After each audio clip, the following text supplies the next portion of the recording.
বিসমিল্লাহির রহমানির রহিম। আসসালামু আলাইকুম সবাইকে। কেমন আছেন সবাই? আশা করছি সবাই খুব ভালো আছেন। আজকের ভিডিওতে সবাইকে স্বাগতম। সবজি খিচুড়ি রেসিপি নিয়ে চলে এসেছি, আশা করছি সবার পছন্দ হবে। খিচুড়ির জন্য এখানে আমি চাল নিয়ে নিয়েছি, এটা আতপ চাল নিয়েছি এবং ডাল দিয়ে দিলাম মাসের ডাল এবং মুগ ডাল ও মসুর ডাল, সব ডাল দিয়ে দিলাম। এখন এটা ভালোভাবে মিক্সড করে নেব, নিয়ে এটা সুন্দরভাবে ধুয়ে নেব। যতক্ষণ এটা পরিষ্কার পানি বের না হচ্ছে ততক্ষণ ধুতে থাকবো। চুলোয় খিচুড়ির জন্য হাঁড়ি বসিয়ে দিয়েছি, পানি দিয়ে দিয়েছি, পানিটা মোটামুটি গরম হয়ে গেছে। এখন এখানে আমি সব চালগুলো দিয়ে দেব। চালটা দেওয়ার পর এখন আমি কোনো হলুদ বা লবণ কিছু দেব না, চালটা ফুটতে থাকুক, ততক্ষণ আমি সবজিগুলো রেডি করে নেব। সবজিটাকে আমি আগে থেকে কেটে ধুয়ে নিয়েছি। এখানে নিয়ে নিয়েছি মিষ্টি কুমড়ো, গাজর, ওলকপি, পেঁয়াজকলি ও ফুলকপি এবং আলু নিয়ে নিয়েছি। এখানে সব সবজিগুলো রেডি করে নিয়েছি। এই সব সবজিগুলোকে ফ্রাই করে নিতে হবে। সবজিগুলো একই সাইজের হতে হবে, না হলে হয়তো সিদ্ধ হতে সমস্যা হবে।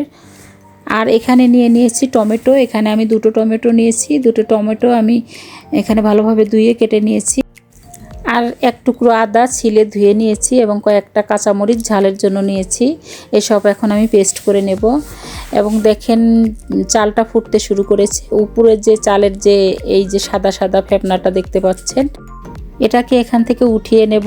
এটা যখন হলুদ দেওয়া হবে, এটা থাকলে হয়তো খিচুড়ির কালারটা সুন্দর আসবে না, এটার জন্য খিচুড়িটার কালারটা নষ্ট হয়ে যাবে। এখন এটা তোলার পর এখন এখানে দিয়ে দেব হলুদ, লবণ দিয়ে এটাকে ফুটতে দেব, তাহলে কালারটা অনেক সুন্দর আসবে খিচুড়ির কালারটা। এখন গ্যাসের ফ্লেমটা মিডিয়াম টু লোয়ে করে দিয়ে আমি সবজিগুলো রেডি করে নেব। চুলোয় প্যান বসিয়ে দিয়েছি। এখন এখানে রান্নার তেল দিয়ে দেব। এখানে আমি 1 কাপ পরিমাণ তেল দিয়ে দেব। দিয়ে যে সবজিটা সিদ্ধ হতে বেশি সময় লাগবে সেটাকে আমি আগে দিয়ে দেব। সেটা দেওয়ার কিছুক্ষণ পর আমি অন্য সবজি দেব। এভাবে করে সব সবজিগুলো আমি ফ্রাই করে নেব। সবজির খিচুড়িটা আসলে খেতেও অনেক সুস্বাদু হয় এবং শরীরের জন্য অনেক ভালো। এভাবে করে সব সবজিগুলো দিয়ে দেব, দিয়ে এটাকে সুন্দর করে ফ্রাই করে নেব।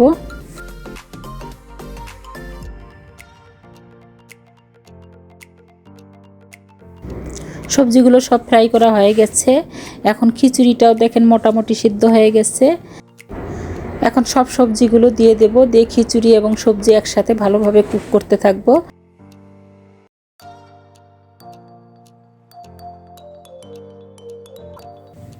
এখন এই প্যানে আরেকটু তেল দিয়ে টমেটো যে পেস্ট করে রেখেছিলাম সেটাকে সুন্দরভাবে ফ্রাই করে নেব। টমেটো এবং আদা, কাঁচামরিচ এটাকেও ভালোভাবে ফ্রাই করে নিতে হবে। এটাতে কোনো প্রকার পানি রাখা যাবে না, এটা অনেক সুন্দরভাবে ফ্রাই করে তারপরে খিচুড়িতে দিতে হবে। তো ফ্রাই করা হয়ে গেছে, এখন এটাকে খিচুড়িতে দিয়ে দেব। এরকম খিচুড়ি কার কার পছন্দ তারা প্লিজ আমাকে কমেন্ট করে জানাবেন।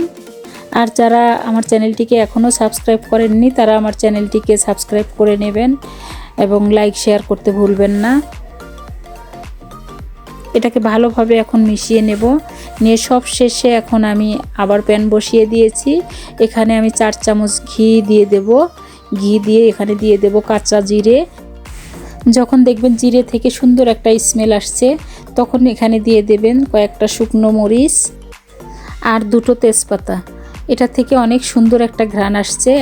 এখন গ্যাস একদম লো ফ্লেমে দিয়ে এখানে দিয়ে দেব 1 টিস্পুন লাল মরিচের গুঁড়ো, দিয়ে ভালোভাবে নেড়ে এটাকে এখন নামিয়ে নেব। এখন এই ঘি, শুকনো মরিচ এটা খিচুড়িতে অ্যাড করে দেব, অনেক সুন্দর একটা ফ্লেভার আসবে। আশা করছি আজকের রেসিপি আপনাদের ভালো লাগবে। যদি আজকের রেসিপি আপনাদের ভালো লেগে থাকে সুন্দর একটা কমেন্ট করে আমাকে জানাবেন। আবার দেখা হবে পরবর্তী ভিডিওতে। ততক্ষণ সবাই সুস্থ থাকবেন, ভালো থাকবেন। খোদা হাফেজ।